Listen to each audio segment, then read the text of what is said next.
I can go first if you'd like. That's fine.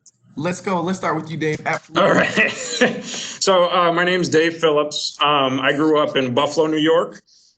Technically, it was a suburb of called Kenmore, but I've lived in New York City, lived in Albany, and now I found my way back to Buffalo. I do work at SUNY Fredonia. It's about an hour south of Buffalo, but I'm up north. In terms of my spiritual identity, I grew up going to a Reformed temple. I'm Jewish, Reformed Judaism specifically. I identify more so as a secular Jew, what a lot of people may call a humanistic Jew or a cultural Jew. But to be honest, if I had to really pinpoint where my faith and spirituality lie, it's kind of it would kind of be where I find trust in making a connection. And it may be silly, but that connection is through friends, it's family, community, my education, formally, informally. And also, this is maybe the silly part, but a lot of it was what I grew up on. I grew up on Mel Brooks comedies. I grew up on a lot of comedies. Steve Martin, South Park. I was too young to probably watch it, but I was watching it. These things all shaped how I viewed the world, how I made a connection to other people, places, and helps in my calculation and what I determine at any given time to be my faith, spirituality, ethics, morals, so forth and so on. Awesome, awesome. I'll go in order of who I see on my screen. Next is Minister Smith. Would you like to share? Sure. So I'm Allison Smith. I was born in Atlanta and spent most of my life split between Sharon, Pennsylvania and Atlanta, Georgia. So those are two totally different regions. My grandfather, father, and mother are all Christian pastors. So I kind of didn't have a choice, but did. My spiritual formation wasn't found until seminary. Because I'm a survivor of, just giving a trigger warning, of sexual assault, I never felt like I can have a relationship with God because of my sexual experiences. So it wasn't until I accepted a call to ministry and realized that my work was to be what I identify myself now as a body and sex positive Christian pastor. So I studied sexual ethics and pastoral care. How do churches have conversations around sexual assault? How do we have a sexual ethic of care, a theology around healthy sexuality, no matter what that looks like?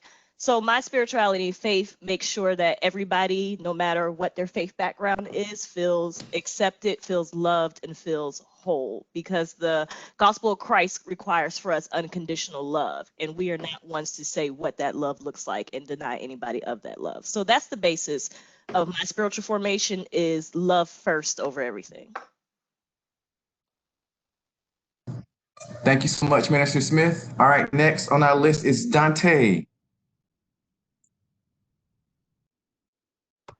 Hey, you guys doing? My name is Dante. I'm a graduate student at Georgia State. I was born in Albany, Georgia, but my family moved to Atlanta soon after I was born. I grew up on mostly the south side of Atlanta, kind of going back and forth between, different parts, but mostly on the south side. Yeah, I guess I would say my sort of inclination is definitely into my political ideology, and it kind of informs a lot of how I interact with people. I definitely try to be ethical. Um, I would say I'm more like culturally religious, like I said. Like my family's very religious, being that we're Southerners, we know how that goes. I wouldn't say I grew up in the church per se, but there are definitely instances in which a lot of my family is religious, and I've definitely had interactions in the church and sort of like how that goes. I wouldn't say I'm myself, I wouldn't say I'm religious. I would say I'm agnostic. I used to be consider myself atheist, but as I've grown, I definitely consider myself a lot more agnostic. I can acknowledge that I don't really know anything about the universe. I think everyone has their ideas, but I think that I want to, as someone who is politically engaged, I want an equitable society, a classless society, and so I think there's a level of trust and mutual respect that we have to show one another in order to get there. And so that's kind of what I guess informs my own spiritual practices in terms of just connecting with people and how I move throughout the world. Awesome. Thank you for sharing, Dante. And panelists, when you are not speaking, if you could mute, just so we don't pick up feedback and all of that great stuff, okay? Next on the list, we have Suleika Saeed, one of my wonderful students. Suleika, how you doing?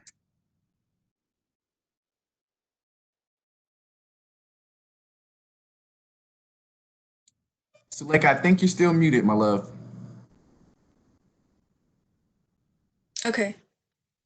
Am I good now? Okay. My name is Suleika.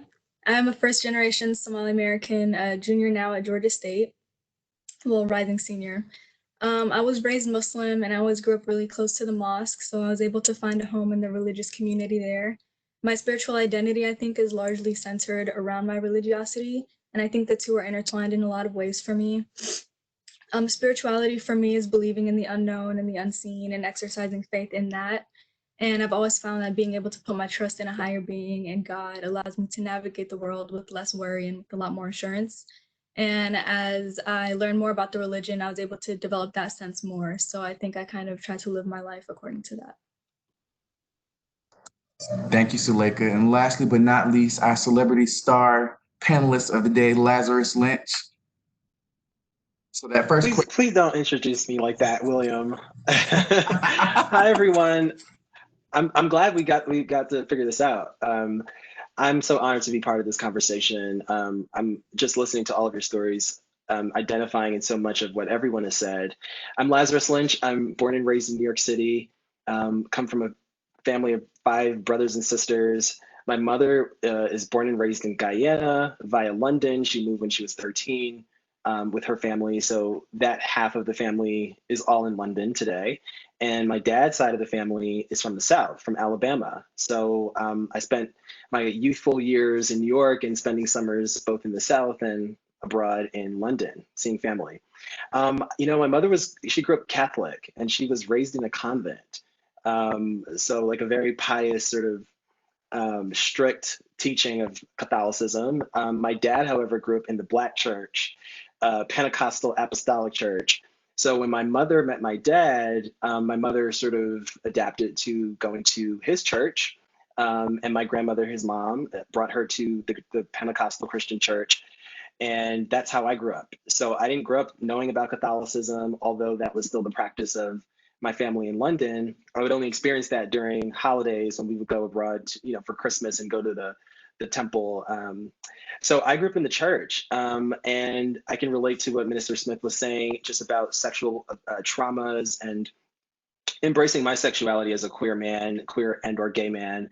In the Black church, never really identified myself in that space.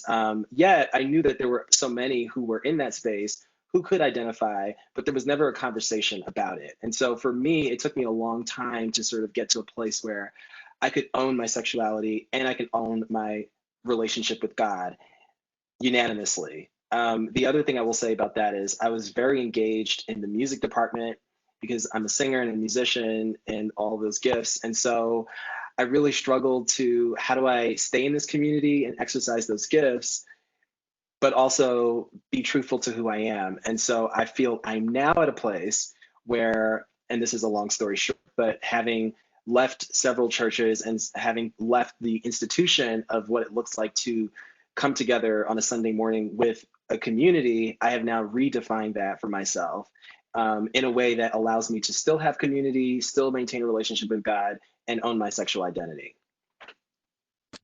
Awesome. Thank you for sharing, Lazarus. All right, panelists, our next question up on the chopping block is, how is your own personal faith, so whether it's spiritual or non, how has that manifested itself during these difficult times or during challenging times? And we can start with Dave just to keep us sequential order going. Dave, would you like to answer that one? Sure.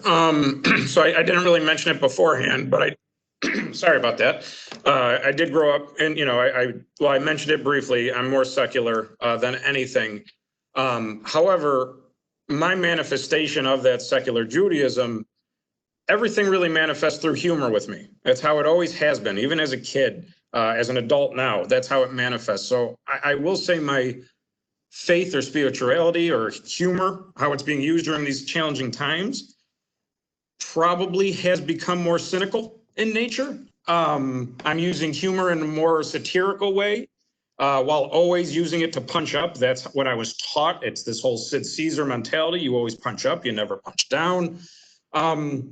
Though I do admit as much cynicism and satire that I may apply on the world, whether it's in conversation, whether it's on social media or just in general conversation, I'm still a very cautious optimistic.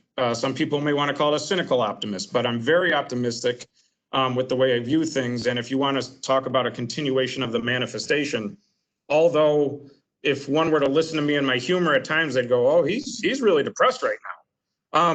It's not. It's how I deal with difficult situations, uneasy situations, and maybe it's also a way that I try to allow other people's guards to come down. If I make fun of myself or I make fun of others, that they can, while I'm punching up, always, while always trying to keep in my mind that hopefully through humor the goodness of people come out. But that's really where my manifestation of, whether you want to call it faith, trust in something, is going to be through humor. Thank you, Dave. Minister Smith? I'll say my faith during this pandemic has shifted. I would say my faith in higher spiritual beings has not shifted, but my faith in humanity has shifted during this pandemic. Particularly faith in religious and faith leaders, as I've watched people, how they've chosen to manage the pandemic. Is the institutions going to be up? Things that have been preached. So it's made me relook at theologies around favor and exceptionalism with God. And there's a gospel song by, I think it's William Murphy, and says, "God's no respecter of person." And I've had to have conversations with other religious leaders, especially Christian leaders, with "Oh, well, I do everything right. God got me. I'm not going to get COVID." And then attending a funeral in a week. So it's really made me examine how we look at theology around exceptionalism, favor, things like that. So my faith to me with God has become closer, because I live by myself with no children. And so, like, you kind of can't run from God when God wants to talk to you if there's nowhere to go. So I've learned that. And I learned that since God, I don't always pay attention in church, even as a minister. God speaks to me through film and television, which is, I'm a grad student at Georgia State for film. So if there's things I'm hiding from God I want to deal with, I can go on Twitter or go on media, and that same message is there. But it's kind of been a new activated faith spiritually with a higher being, but it's making me challenge my faith in other faith and religious leaders on how they're handling the pandemic, the messages we are saying, the things we are preaching, how we do view the body, and things like that. Thank you, Minister Smith. Dante?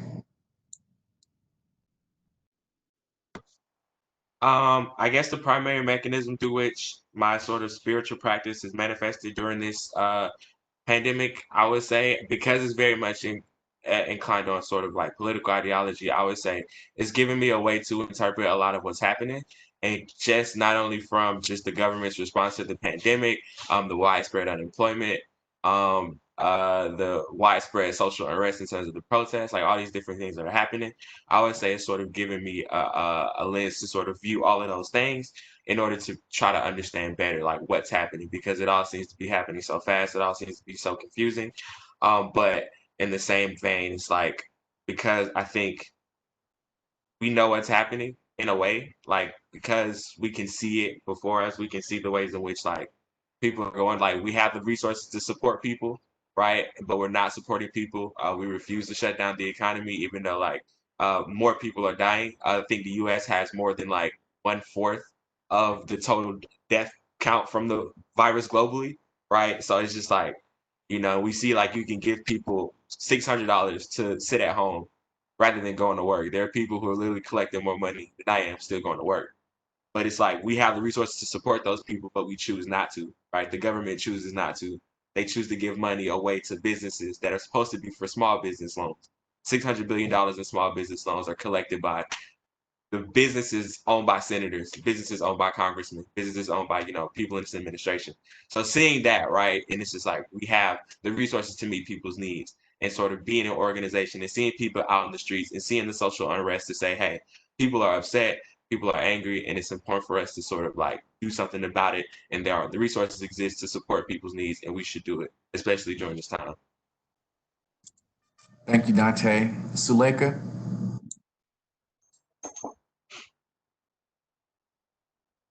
Faith for me requires a lot of submission and being able to relinquish control over my own affairs to a higher being and trusting that things will happen as they should. And as a Muslim, I believe in predestination, and I know that all affairs are happening according to a larger plan that I can't always see. And during these challenging times, I find myself constantly reminding myself of this and acting according to that. that even though it's hard to see beyond certain things in life, I know there is something beyond this, and I find a lot of comfort in that. So my faith is manifesting itself as kind of me letting go of some things, because it's hard to take on everything, especially right now. There's so much. So just being able to let go and trust that things are just happening as they're supposed to happen. And to our attendees who may not have heard that question was asking the panelists how their faith has manifested or manifests during challenging times.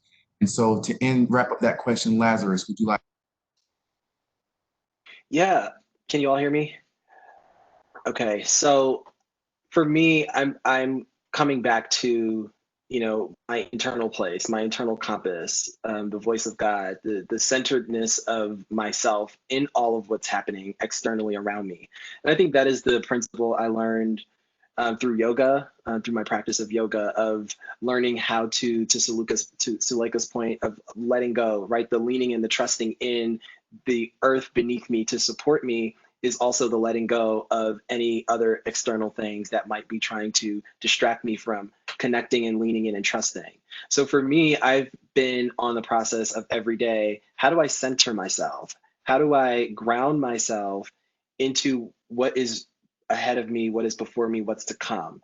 And so that's like a very personal process of just being in touch with nature, taking walks every day, deep breathing, drinking tea over coffee. Sometimes I'll have coffee and tea, but it really has looked like a constant search for internal equilibrium or balance. That B word is probably triggering for some people listening today. And I'm kind of interested in what people think about the balance word, but I've just been seeking that space of centeredness and what things lead me and bring me to that space. And so yoga, meditation, engaging with nature, prayer, music has also been an art for me that has been so freeing for me. And also it's a way to respond to the times.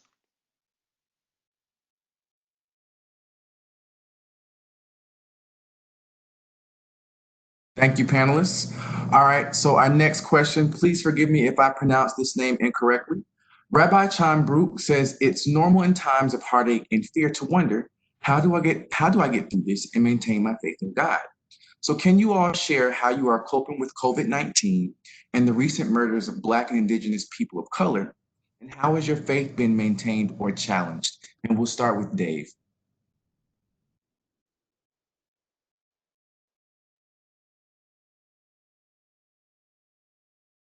When people ask me how I'm doing, I simply reply, even though it may sound harsh at times, that I'm just simply lucky. My family's been healthy. My friends have been healthy. Employment-wise, I'm just lucky. If I am going to talk about how I have coped in one way or another, and this may sound a little sick to some people, but my father died 2 years ago, and he died from cancer. And and this may sound sick, right? I'm thankful that I didn't have to lose him during this period. And it's a very reflective moment that I got to say goodbye to him. And I don't even want to have to imagine, although I have put myself in those places of people that weren't able to say goodbye. I mean, and not just for him, all right? It's for my mother, for my brother, for myself. It's just this overwhelming feeling of being thankful and that I'm lucky in that regard. When it comes to the murders going on, I'm pissed. I mean, I'm angry. I'm reflective on what's going on. I try to take in all information. And when I say that, yes, I read news, I read articles, I talk to people, but I'm really taking a lot of stock now into people I know, friends, family, maybe somewhat of close acquaintances, not the random person I met, but I take that into consideration. But I'm really listening a lot because I want to know from everybody, but I want to know by listening, I can help figure out what their values are, where their ethics and morals and perspectives actually lie, right? You start to actually see the action or what people say because there is a lot of emotion, and rightly so. But through that, you're going to get a lot of truth. But once again, just like COVID, when it comes to the murders, and I hate to say it, but I'm lucky. There's so much I don't have to deal with. But I try to be there for people and to listen and to be an ally, as you mentioned before. That's what I'm going through right now when it comes to coping. And in terms of how my faith has been challenged, as I mentioned before, my faith is much more humor in nature, right? If you want to place it, it's more agnostic. I don't know what's out there, although I adhere to a lot of Jewishness. If that's a word, I don't know. But my cynicism and optimism play a good balancing role in that humor faith that I have. All right, thank you, Dave. Minister Smith? I spoke about it earlier, and it's the frustration with faith leaders, frustration around silence, the frustration around complicitness, the frustration around, I like to call bad theology, just call it what it is. So how I cope is literally day by day. I never know how I'm going to wake up each day and feel. Some days I'm okay. Yay, I love being in the house. Some days the anxiety is so through the roof. I'm like, okay, is this anxiety or is this COVID? But I have to kind of manage it day by day. As far as dealing with the murders and things like that, I'm in my late 30s. So for me, it's like this has been my life growing up through the 92 LA riots, coming through Trayvon Martin, going through this. So I look for ways I lean a lot on what James Cone calls the theology of the oppressed, so liberation of theology. So I lean on how does the biblical text look at those who've been oppressed and how do they liberate them? So who is God of the oppressed? What is the justice? What are ways that we can speak up? Who is missing from the Black Lives Matter conversation? How can we bring them to the forefront? So it's a lot of faith on justice, fighting justice, being justice, and seeking justice and not being silent, even when it can cost you your job, relationships, friends that you've known forever. So having faith in speaking up and fighting is probably what's been keeping me going. Thank you, Minister Smith. We'll jump right on to Dante. I think dealing with the COVID pandemic has been extremely challenging, especially with the notions of social distancing. As someone who considers himself an extrovert, having to be sort of isolated in a way is very, very challenging. I think that, but one of the ways that we can sort of deal with this is by being intentional about, making connections and trying to be in contact with one another. I think that as far as the murders go, I mean, not it just outside of the murders, right? But also just the nature in which I feel like our government is dealing with this crisis is just infuriating. Outside of that, everything that's happened even before the crisis. I know COVID has sort of taken out the headlines, but it seems like 2020 there was something new every month and something more to be angry about. And so I guess sort of using that as a sort of motivation, right? And like the whole notion of like even the liberation, what justice means really resonated with me. And so just making sure that, understanding what justice means to me, and enacting that justice in my relationships, as well as hoping that justice is served in larger political institutions in order to really combat that oppression. Thank you, Dante. Suleika? Well, there's definitely been a lot of prayer involved. It feels very easy right now to kind of spiral into feelings of hopelessness and anger because now more than any other time, I think we're all witnessing so many different avenues of corruption merged together. And it's especially disheartening because we're seeing so many people lose their lives because of it. And it's just really revealing what's been at the core of society all this time. So it just feels really easy to be hopeless about it because it's such a big thing to tackle and a big thing to try to change. But to cope for me, part of that is knowing that real justice will only be served through God's judgment. So there's only so much that we can do, but real justice will be served in God's timing, and God's timing is always right. And another part of coping for me is just kind of taking action where I can because I hate the feeling of not being able to do anything. So taking action where I can, even if it's just reading a book, educating myself, spreading awareness so other people can become educated, that's something I've been trying to do. I think any little bit of action is worth something. And, it's just gotten to a point where I'm tired of the conversations. I'm tired of talking about it. I'm ready for people to do something about it, even if that is just educating themselves. So I've been maintaining my faith by believing that God's judgment will come in time. And I've been coping by doing my part to take action. Awesome. All right, Lazarus. Wow, I almost don't know where to start. I think it's such a big, overwhelming sort of idea of where does my faith belong in all of this. And I think about think about a couple things. I think about the story of Jesus in the Bible when he went into the temple and he turned over all the tables because folks were there selling all kinds of stuff.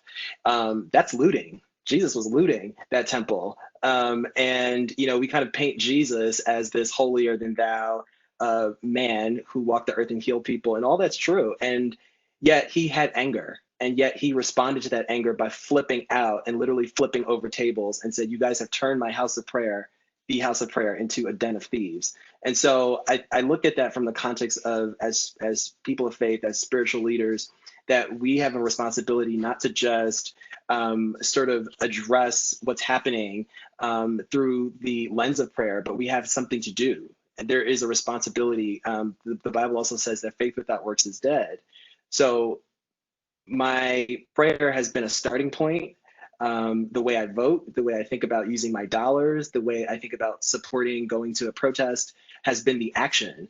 It's also been in the education of my brothers and sisters who do not understand what's going on. It's been in the reading of books and the purchasing of books by Black authors and by Black scholars that has been the action piece. And the other thing I will say about this, it gets very complicated from the lens of a sort of how I was raised, Christian theology perspective. And Minister Smith, you probably could speak to this a little bit more, but the idea of loving people through their growth. So for me, loving people through their ability to understand what's going on, to examine their own privilege, my ability to love and be patient with those people is a response of my faith, right? It's how I exercise and practice being close to God. However, there's the accountability piece that holds those people accountable. That's not loving them, it's just holding them accountable. And so for me, I've had to sort of evolve in how I think about loving people and holding people accountable, and also the idea of bringing people to accountability without shaming them, when inherently the feeling of shame is part of being accountable, and it's part of the feeling that we all have when we're held accountable. So I have a lot to sort of say about that, but I think it comes down to the action piece of it. Thank you. So I do want to jump to this question. So the term thoughts and prayers has become recognized as a minimizing and invalidating phrase for certain groups of millennials and Generation Z. Why do you think that is? And is there a way to bridge the generational gap? And I want to start with either Dante or Suleika. And I want to hear what you all's thoughts on it. And then if anyone else in the panel wants to add their perspective, I would love to hear that. But either or of you can start.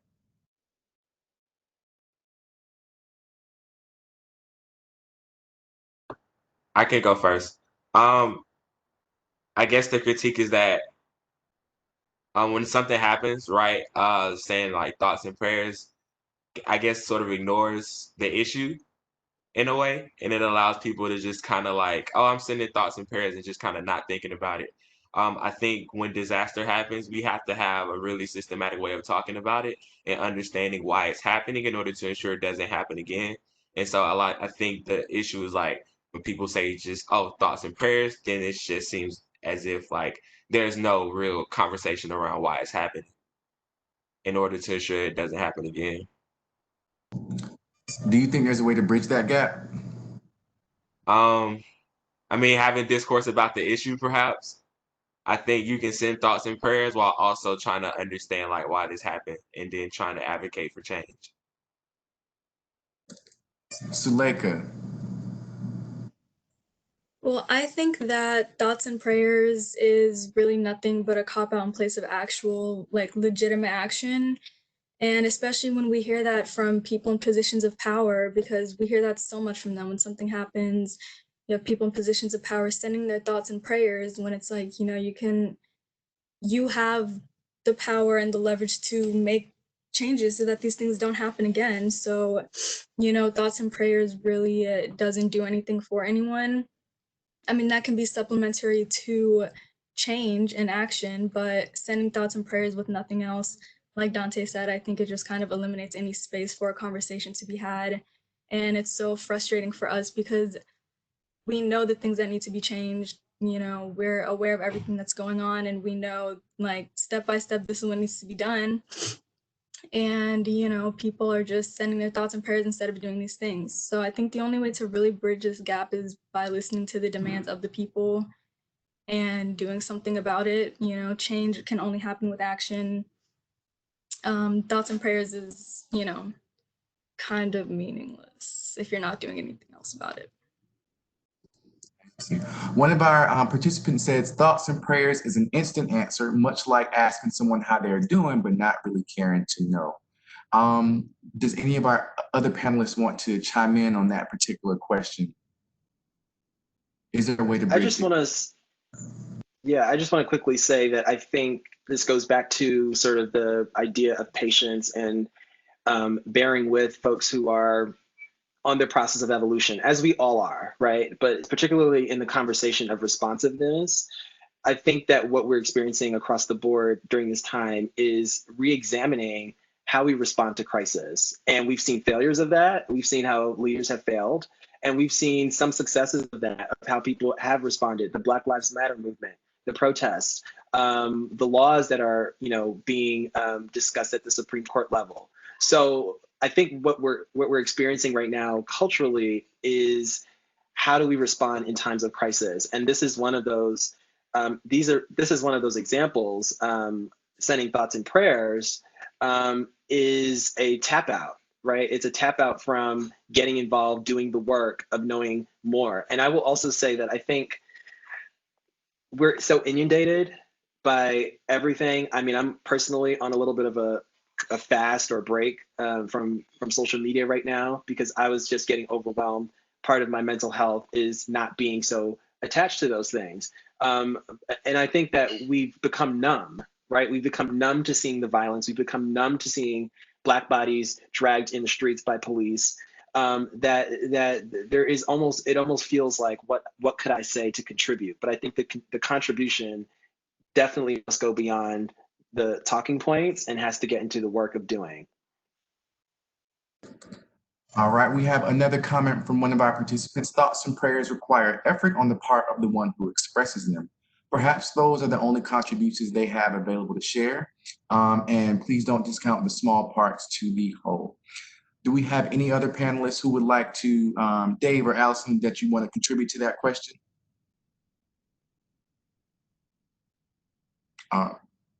I think that thoughts and prayers is well intended, but it's been so misused that it has no intention behind it anymore. So instead of phrases like thoughts or prayers, there are other things you can say, like, I will fight for you. I am here with you in this battle for justice. Where are ways I can advocate on behalf of this example? There are other things that we can say, or, you know, because it comes off so empty. I care for you. I'm sorry what you're going through. There are other ways to express it without using this phrase that has been co-opted into a meaningless phrase at this point. And I do want to move on to the next question in interest of time. So Omar Ricci entitled his khutbah, if I'm saying that correctly, which is a sermon, Thank God for the Coronavirus. So from Ricci's perspective, coronavirus is not only a test of faith, but a solidifying agent of faith, he says. He continues by stating, the Quran says trials will come and to be prepared for them. So in what ways have your faith prepared you for what we are facing? And is there anything you are grateful for that came out of these challenging times? And I'm going to open up with Suleika. Thank you. The Quran does tell us that we'll be tested, and it also tells us that God won't test us beyond what we're capable of handling. And it also tells us to be patient, and God is with the patient. So, you know, my faith reminding me to be patient gives me reassurances, and, you know, knowing that with everything going on, all I can do is try to endure with patience and put my trust in God is, again, another part of letting go and relinquishing control. And there is comfort in that. And I think I am grateful that things are starting to change. I'm sad that it took all of this for that to happen, but people are finally becoming radicalized, which I think is the only appropriate response to what's happening. And so I'm glad to see that. I'm glad to see, you know, something good come out of this. And hopefully we're on the brink of some major changes. You know, everybody is becoming more aware, which I think is good. So hopefully everybody, you know, we all choose the right course of action to take from here. Thank you, Suleika. Minister Smith, would you like to answer? I believe what Corona has done that nothing else has done in this country is put on forefront and expose all the fractures this country is facing. There's been little talks and pockets of this is wrong, this is not right, labor, healthcare, but Corona came through and it's like it knocked the rock off of a pile of ants and said, look at the mess. And so I'm not grateful for Corona coming because I've had people who've lost family members with the virus, but I am grateful that during this time that the exposure is there. And now the question is, okay, what are we going to do? You know, because Corona has just shown the breakdown the systems of failure. So I'm grateful for that magnifying glass on these are the areas of issues that need to be dealt with. And so I think moving forward, our response is, okay, what are we going to do now that these issues are open? And honestly, if we don't start fixing stuff, we're probably still going to be in the house in another year. So that's probably where I thank God for it. But I'm also very careful of saying I thank God for Corona because of how many people I've encountered who Corona has taken life from them and jobs and access. Dave, what about your perspective? Sure. Well, I would answer this kind of in two ways, how Judaism has kind of influenced my preparedness for it. Is the first being social justice is of high importance in Judaism. There's a saying, and I'm going to butcher it because I don't know it verbatim, but it's something to the point of one should speak up and be the champion for the needy. It's in the Talmud. And now whether that deals with dignity for all, loving kindness, not standing idly by, that's really up to you. But Judaism and my faith, so to speak, has taught me and prepared me that justice is both the short term and the long term, and meaningful fixes that need to be at the forefront. The second part is also part of Judaism. And to me, it deals more with COVID and face masks and quarantines and all that stuff. But it teaches that preserving human life pretty much overrules any other consideration or religious considerations specifically. And one can extrapolate from that, or at least I do, that you should wear the mask for your health and the well-being of others. And the reason I bring that up is me personally, I get angry when I see things of what I just said about Judaism and social justice and health being at the forefront. I get angry when I see, I don't want to overgeneralize too much, but my community in New Rochelle, Jews in New Rochelle or Jews in Brooklyn, in certain parts of it, not adhering to the greater good of health, the greater good of social justice. I feel it's a poor reflection on me, which then I may need to do things, but my preparedness comes from the social justice. It comes from putting health first. To be honest, I haven't really thought about what I may be grateful for during these challenging times, except for to reflect back on an earlier answer that I've been lucky. I haven't lost somebody near and dear to me. Awesome. Lazarus and Dante, would you like to contribute to this particular question? Yeah, Dante. Yeah. To this point, I just want to go quickly say that like this didn't have to happen. I just want everybody to be clear that like this didn't have to happen in the way it happened. If you look at the way other countries dealt with it, like it was way, way different, right? Like, so what's happening in this country didn't have to happen. And so like taking that into account, like it happened this way because like our leaders literally denied that there was a problem and continue to deny that this is a problem. Lazarus? Yeah, and Dante, I agree with that. And I just want to briefly say that the coronavirus has slowed the world down.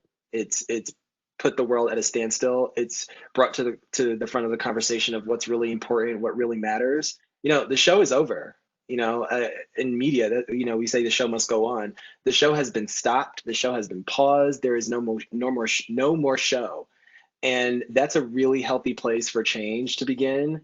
The idea of being grateful for something tragic is a little bit of a complicated idea for me. But I think what I can be grateful for are the collection of lessons along the way, the things that we have learned from this. To Minister Smith's point, we've seen that things are broken, things are just out of order that have to be corrected.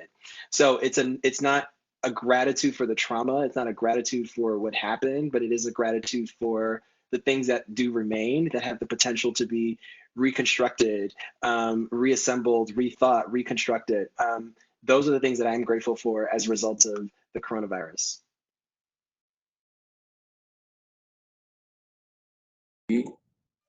All right, panelists, hold on. Let me get my questions back up because this one is really heavy. So July being Minority Mental Health Month, we wanted to highlight and discuss the importance of the practice of mental health and wellness, and specifically focus our attention on Black and Indigenous people of color coping with these challenging times. Recently, Jazz Waters, a writer of NBC's This Is Us and Showtime's Kidding, died on June 10th by suicide by hanging. She was 39. Waters shared candidly being diagnosed with depression when she was 19. 2 years after, she ingested an entire bottle of Tylenol PM to break through this overwhelmingly thick barrier of hopelessness. Leading up to her death, Waters tweeted, "I'm tired of sheltering in place and my anxiety. Most days is nearly debilitating, hence the cooking simply for the calm it brings. So if you're struggling just to keep the fear of the unknown in check, know that you're not alone. I'm with you." So can anyone relate to Jazz Waters' feelings of hopelessness and anxiety? And anyone can answer that. Most definitely, especially as somebody who was clinically depressed the majority of her life, anxiety disorder and stuff. What the feeling, like I said, is day by day. Some days you're good, the faith has hold you, and other days it's like, I don't even know how I'm going to function the next day. And in some days, and I think what has made me aware is how my anxiety manifests in other forms. It might not be an anxiety attack, but I'm also up at 4 a.m. not able to sleep. That's a form of anxiety. So it's kind of learning. I've had to self-teach myself how to manage and how to cope healthy, how to say what can't, doing the serenity prayer. What are the things I can control? What are things that are out of my control? And how do I tell the difference between both? I didn't say the prayer verbatim, but I think it's really in understanding how you manage and identifying this pandemic's also helped me realize my coping mechanisms, what is healthy and what is unhealthy. So identifying your coping mechanisms, things like that. But I think for mental health for Black and brown folks is difficult because one, a lot of us come out of faith traditions where mental health isn't put to the forefront or something that we should have access to. And the second, if we do want mental health resources, then the healthcare system doesn't necessarily give us access to get therapy, copay, things like that. So it's one of those systems that's broken but well needed. But I think the best thing that we can do is find people we can talk to, find support systems we can talk to. Is that a hotline? Is that a chat group? Is whatever it is, and reaching out and saying, I'm not okay. And what I found is the moment I step up and say, I'm not okay, 10 other people come forward and say, listen, I'm not okay either. So I think it's being transparent about our struggles and not living in silent shame about them. Thank you, Minister Smith. Anyone else want to answer that portion of the question? And if not, it's okay. I can answer. Go ahead, Suleika. Only because I relate to the feelings of hopelessness so much. And, anxiety for me comes from that.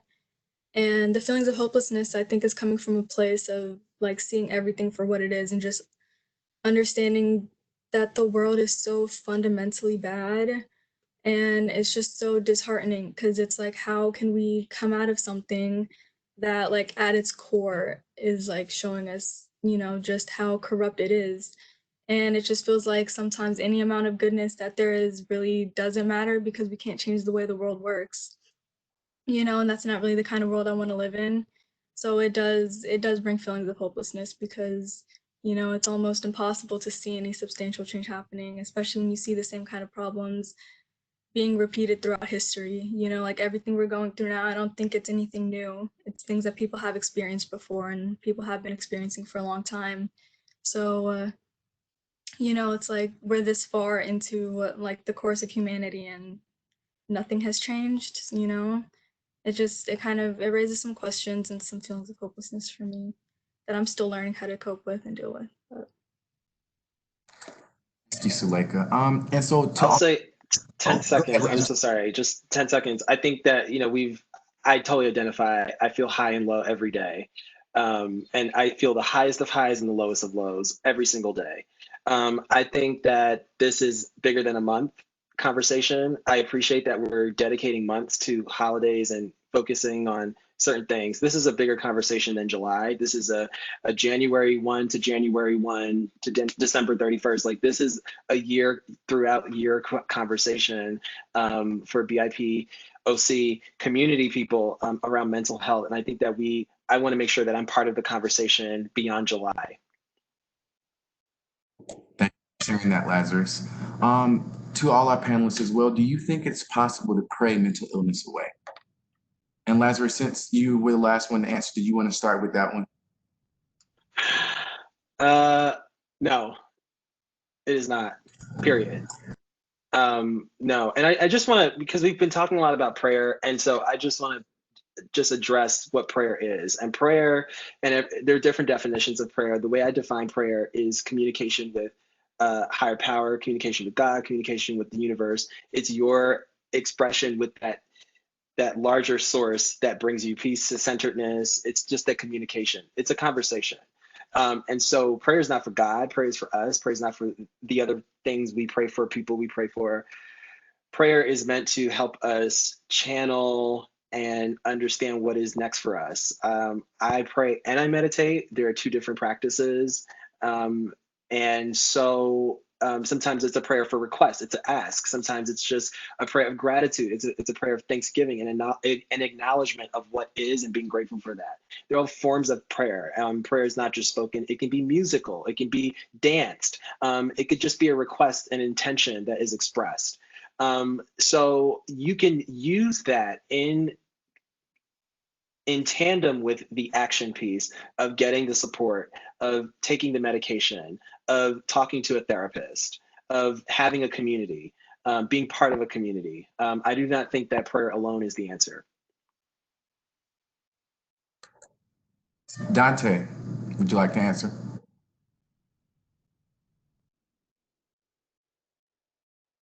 One cope with it, but I don't think it gets. No, I don't think prayer does get rid of mental illness. Prayer may help one cope with it, but I don't think it gets rid of it per se. I think they're a combination of things. Perhaps people never really get rid of it. Perhaps people learn to deal with it. So I think that's one thing we should also consider.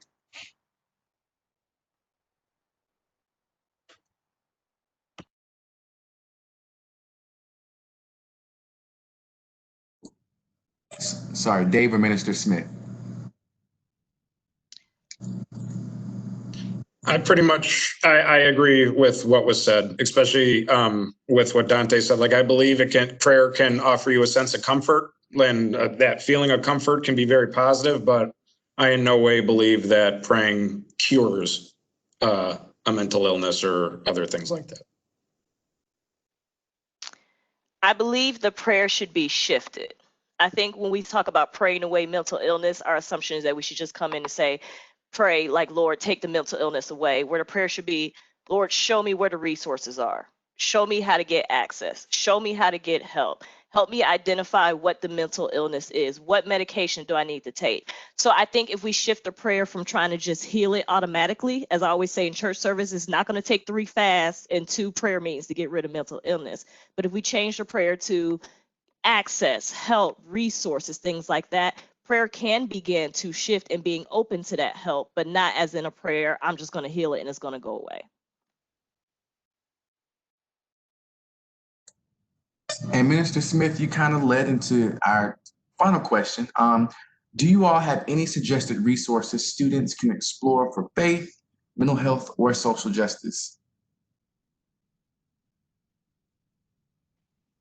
I have a dear friend in Soros. We went to seminary together. She's in New York. She's actually running, pastoring at a church that runs an LGBT health counseling service out of it. And I cannot think of the name. I'm so sorry. I'll be able to share it. But I think the best for mental health resources, my best resource is always psychology.com and filtering therapists by access, healthcare, what their topics are. But as far as like LGBT resources around faith, it's kind of like you have to know those pastors in those spaces. So there's a church out of San Francisco. It kind of really takes a Google search to fine.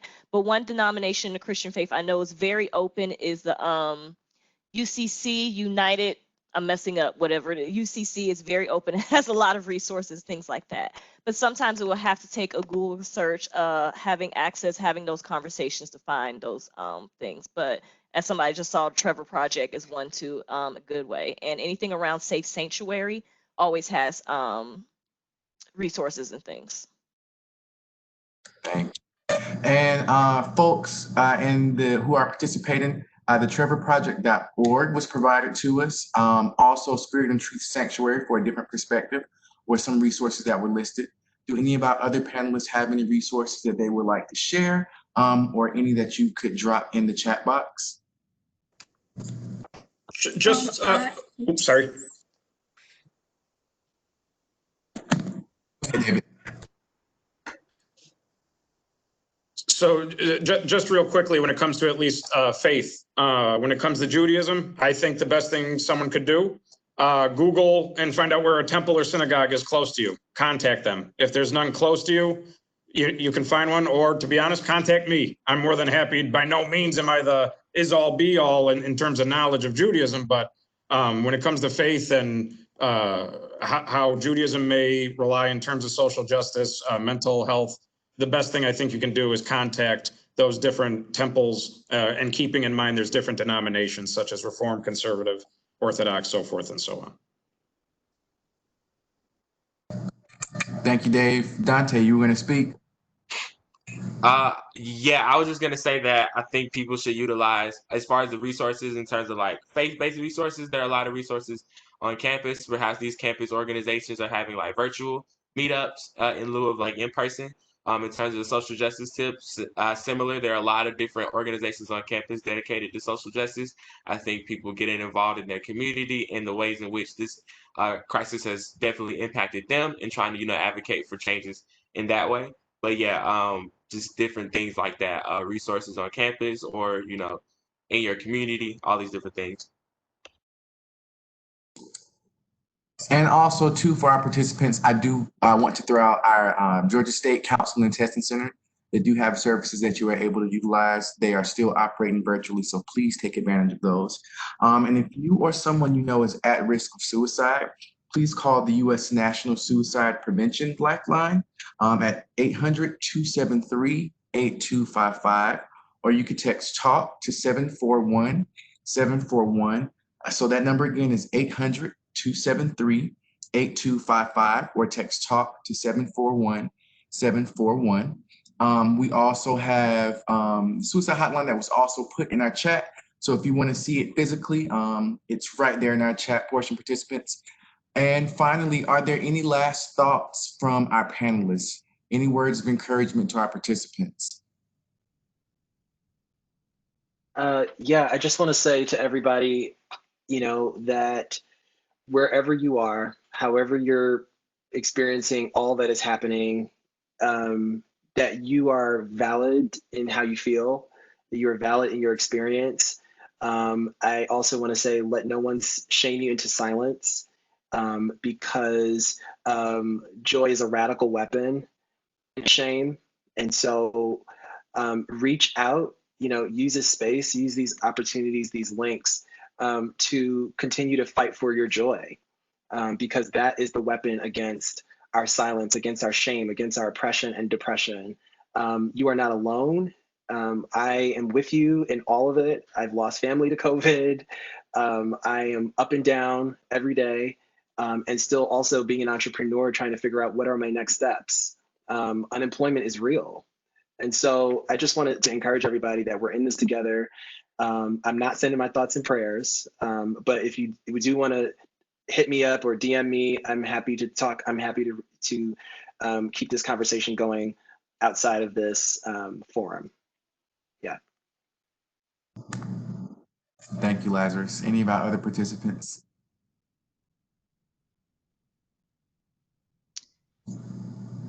I'll say that everybody should remember this is a scary time, and this is a time none of us have ever experienced before. And so the beauty of faith, and what a lot of people struggle with faith, is understanding that faith is trying to get the answers to something that none of us have the answers to. So how do you navigate that? So remembering that during this process to kind of extend grace and mercy to yourself, not being as hard on yourself, not expecting you to produce the same type of work that you have because you're managing so many other things. So the biggest thing I could say is extend grace to yourself and extend grace to others, because none of us know what we're doing. None of us know what's going on. So remember that we're all figuring out together. And if you find yourself a little, I have to take days where I say, you know what, Allison, you're really nasty today. You don't need to talk to people. Understanding that when you need to pull back because you can't manage, and pull back from interactions, things like that. But the biggest thing I'll say is give yourself more grace and mercy than you have in the past during this time. Thank you for those words, Minister Smith. I can definitely resonate with that. To close this out, I want to thank each and every one of you for bringing your beautiful perspectives, for bringing your beautiful energies. This has been one of my favorite Talk Tuesdays. Thank you, thank you, thank you. To all of our participants, there will be a brief survey sent to you all. If you could please, please, please take those surveys so that we're able to continue to have conversations like these. Also, next Tuesday, same time, same day, different date, our Talk Tuesday will be around hardship and homelessness. So hard times and homelessness. So that will be a very deep conversation as well. So please join us. You can find the links to that registration. It will be posted out on our social media, on our Instagram page very shortly after this conversation. It is also on our website, on the homepage, as well as our virtual student engagement opportunities. So thank you all so much for listening. I thank my panelists once again, and you all have a wonderful rest of your day. Bye. Bye, thank you. Thank you.